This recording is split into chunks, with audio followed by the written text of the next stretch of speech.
क्या आप अपनी डाइट में हाई प्रोटीन और लाजवाब स्वाद दोनों एक साथ चाहते हैं? तो दोस्तों आज मैं आपके लिए लेकर आई हूँ एक ऐसी जादुई रेसिपी जो सोयाबीन को बनाने का आपका नज़रिया पूरी तरह से बदल देगी। दावे के साथ कहती हूँ दोस्तों, आज से पहले आपने ये डिलीशियस प्रोटीन से भरपूर सोयाबीन की रेसिपी कभी नहीं खाई होगी। सीक्रेट तरीके से जब आप सोयाबीन बनाएंगी ना, तो जो भी इसे खाएगा वो उंगलियां चाटता रह जाएगा और आपकी तारीफ करते नहीं थकेगा।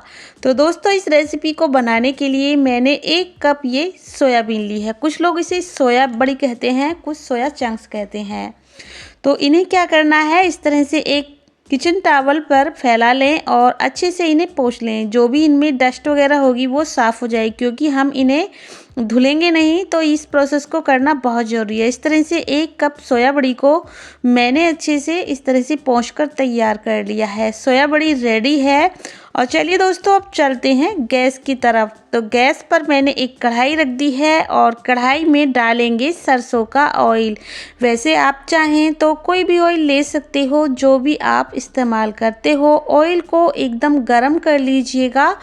जब ये अच्छे से गर्म हो जाए तो इन सोयाबीन को हम इसमें ट्रांसफ़र करेंगे, यानी डालकर फ्राई करेंगे। और फ्लेम को मीडियम रखेंगे, जिससे कि जो सोया बड़ी है एकदम से जले ना। तो दोस्तों यहाँ पर सबसे ज़रूरी स्टेप शुरू होता है। सोयाबीन को तेल में इस तरह से फ्राई करने से इसका कच्चापन तो दूर होता ही है, साथ ही इसके अंदर एक नटी फ्लेवर आ जाता है। बस इसे हल्का सुनहरा होने तक भूनें, ताकि जब ये ग्रेवी में जाए तो इसका टेक्सचर बिल्कुल किसी नॉनवेज लेग पीस जैसा लाजवाब लगे। तो इस तरह से आपको इन्हें क्रिस्पी होने तक फ्राई करना है। फ्लेम को मीडियम रखना है और लगातार इन्हें चलाते जाना है। देख सकते हैं इनका जो कलर है एकदम से चेंज हो गया है और काफ़ी ये अच्छे से भून चुकी हैं, फ्राई हो चुकी हैं और ऑयली बिल्कुल नहीं बनी है। देख सकते हैं बिल्कुल भी इन्होंने ऑयल को एब्जॉर्ब नहीं किया है। अगर आप सोच रहे हो कि ये हेल्दी कैसे बनेगा, क्योंकि हमने इन्हें तो ऑयल में फ्राई कर लिया है, तो ऑयल को बिल्कुल भी एब्जॉर्ब नहीं करेंगे, क्योंकि हमने इन्हें भिगाया ही नहीं। भीगने के बाद ये काफ़ी अच्छे से सॉफ्ट हो जाती हैं, तो ऑयल को काफ़ी अच्छे से एब्जॉर्ब करती हैं, इसलिए इन्हें ऐसे ही फ्राई करना। ये रेसिपी ऐसे ही बनती है, इन्हें कच्चा ही फ्राई किया जाता है। तो दोस्तों मैंने यहाँ पर इस सोयाबीन को फ्राई करके अलग कर लिया है और देख सकते हैं जो तेल है हमारा बरकरार है, बिल्कुल भी इन्होंने एब्जॉर्ब नहीं किया है। इस तेल को हम डाल देंगे कुकर में और तेल को हम गर्म होने देंगे। फ्लेम को मैंने लो कर दिया है। इधर मैंने कुछ खड़े मसाले और लहसुन की 5 से 6 कलियाँ ले ली हैं और जैसे ही ऑयल गर्म हो जाएगा तो हम ऑयल में इन्हें डाल देंगे और मीडियम फ्लेम पर इन सारे ही मसाले और लहसुन को फ्राई होने देंगे। इन्हें सुनहरा होने तक आपको फ्राई करना है। और इधर मैंने 2 से 3 प्याज ले ली है, इन्हें इस तरह से कट कर लिया है, पतला पतला एकदम लंबाई में आपको इन्हें कट करना है। तो चलिए जब ये मसाले और लहसुन फ्राई हो जाएं तो इनको भी हम इसी में डाल देते हैं। तो इस तरह से आपको ना इन्हें थोड़ा पतला पतला और लंबाई में कट करना है, जिससे कि हमारी रेसिपी एकदम यूनिक सी लगे और बहुत ज़्यादा डिलीशियस बनती है ये रेसिपी। दोस्तों यकीन मानिए आपने पहले ये रेसिपी नहीं खाई होगी। इस तरह आपको प्याज को फ्राई करना है। तो चलिए फ्लेम को लो कर देते हैं, प्याज को फ्राई होने देते हैं और इतनी देर में प्याज फ्राई होती हैं मैंने ले लिया एक छोटा टुकड़ा अदरक का, इसे मिक्सी के जार में डाल देंगे। 2 चटपटी हरी मिर्ची ली है मैंने और 6 से 7 लहसुन की कलियां, 2 चम्मच साबुत धनिया लिया है, कुछ काली मिर्चें और जीरा। थोड़ा सा पानी डालकर इन्हें पीसकर तैयार कर लेते हैं। इस मसाले से इस रेसिपी में जो स्वाद आएगा ना, बहुत ज़्यादा गजब का आने वाला है। तो चलिए इसे पीसकर तैयार कर लेते हैं। तो लीजिए दोस्तों ये पेस्ट हमारा बनकर रेडी हो चुका है और इधर हमारी प्याज भी हल्की सी फ्राई हो चुकी हैं। इन्हें आपको ज़्यादा फ्राई नहीं करना है। जब ये इस तरह से सॉफ्ट हो जाएं तो समझ लीजिए प्याज का कच्चापन दूर हो चुका है और प्याज को हमने सॉफ्ट होने तक ही पकाना है।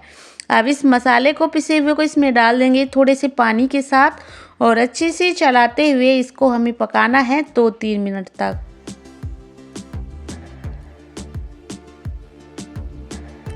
तो जब ये मसाला थोड़ा सा पक जाएगा, हम इसमें डाल देंगे 2 टमाटर लाल लाल कट किए हुए, इसमें हमें डाल देने हैं। ऊपर से थोड़ा सा नमक डालेंगे जिससे कि टमाटर बहुत जल्दी कुक हो जाएंगे।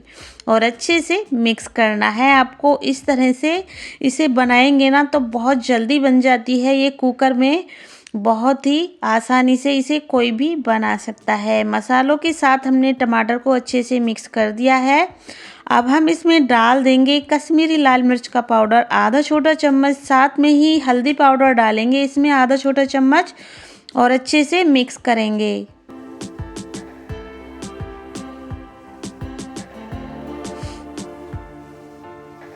तो मैंने इसमें पहले ही काफ़ी मसाले ऐड कर दिए हैं। अब हम इसमें और भी मसाले ऐड नहीं करेंगे, कोई भी मसाला इसमें ऐड नहीं करने वाले हैं।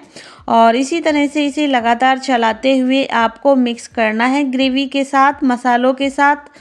और ये अच्छे से पक जाए, जल्दी से पक जाए, इसके लिए हम इसे ढक देंगे 2-3 मिनट के लिए। आपको लो फ्लेम पर ढककर पकाना है, इससे टमाटर बहुत जल्दी सॉफ्ट हो जाते हैं। तो देख सकते हैं आप इसका टेक्सचर, जो टमाटर हैं अच्छे से सॉफ्ट हो चुके हैं। इन्हें मैश करेंगे हम थोड़ा सा स्पैचुला की मदद से चलाते हुए, हमें इन्हें मैश करना है। इसकी एक ग्रेवी जैसी बनकर रेडी हो जाती है। अक्सर कुछ लोगों की शिकायत होती है कि सोयाबीन अंदर से फीकी या फिर सख्त रह जाती है, इसलिए आज हम इसे कुकर में बना रहे हैं। कुकर में प्रेशर के साथ जब मसाले और सोयाबीन पकते हैं ना, तो सोयाबीन का एक एक रेशा जूसी और सॉफ्ट हो जाता है। तो देख सकते हैं आप अच्छे से ये मैश हो चुके हैं जो टमाटर है। और छोटे मोटे इसके टुकड़े अगर रह भी जाते हैं ना, तो ये दिखने में और खाने में और भी ज़्यादा टेस्टी लगते हैं। तो इस तरह से मैंने इसको पकाकर रेडी कर लिया है। अब बारी आती है इसमें सोयाबीन डालने की। इससे पहले हम इसमें ऐड करेंगे 2 हरी मिर्ची इस तरह से लंबाई में कट की हुई, इसमें बढ़िया टेस्ट लाने के लिए और दिखने में भी ये काफ़ी अच्छी लगती हैं। इस तरह डालने के बाद इसे 1-2 मिनट इसी तरह से चलाएंगे, पकाएंगे। और अब हम इसमें डाल देंगे फ्राई की हुई सोयाबीन। इसे डालकर अच्छे से आपको लगातार चलाते हुए मिक्स करना है इस ग्रेवी और मसाले के साथ, जिससे कि ये अच्छे से कोटिंग इनके ऊपर मसालों की आ जाएगी। और दोस्तों केवल 2 सीटी भी नहीं लगेंगी, आपकी हाई प्रोटीन से भरपूर मुंह में घुल जाने वाली ये एकदम टेस्टी रेसिपी बनकर रेडी हो जाती है मिनटों में। अब हम इसमें गरम मसाला ऐड करेंगे आधा छोटा चम्मच और इसको भी साथ में ही अच्छे से मिक्स कर देंगे। अगर आप इसमें ग्रेवी ज़्यादा चाहते हो तो इसमें आप पानी का इस्तेमाल कर सकते हो, 1 से 2 कप पानी इसमें डाल सकते हो। मुझे ग्रेवी ज़्यादा नहीं चाहिए, लेकिन सोया बड़ी को हमें सॉफ्ट करना है, इसके लिए हम इसमें 1 कप पानी का इस्तेमाल करेंगे। इससे ज़्यादा आपको पानी अगर चाहिए तो वो भी आप इसमें डाल सकते हैं। 2-3 मिनट इसी तरह से सोयाबीन को आपको इस मसाले के साथ मिक्स करना है। अब इसमें 1 कप पानी जाएगा और अच्छे से मिक्स करेंगे पानी के साथ। तो दोस्तों अगर आप इस रेसिपी को चावल के साथ बनाना चाहते हो या फिर अगर आपको ग्रेवी ज़्यादा चाहिए तो इसमें आप 1.5 से 2 कप पानी ऐड कर सकते हो 1 कप सोयाबीन के साथ।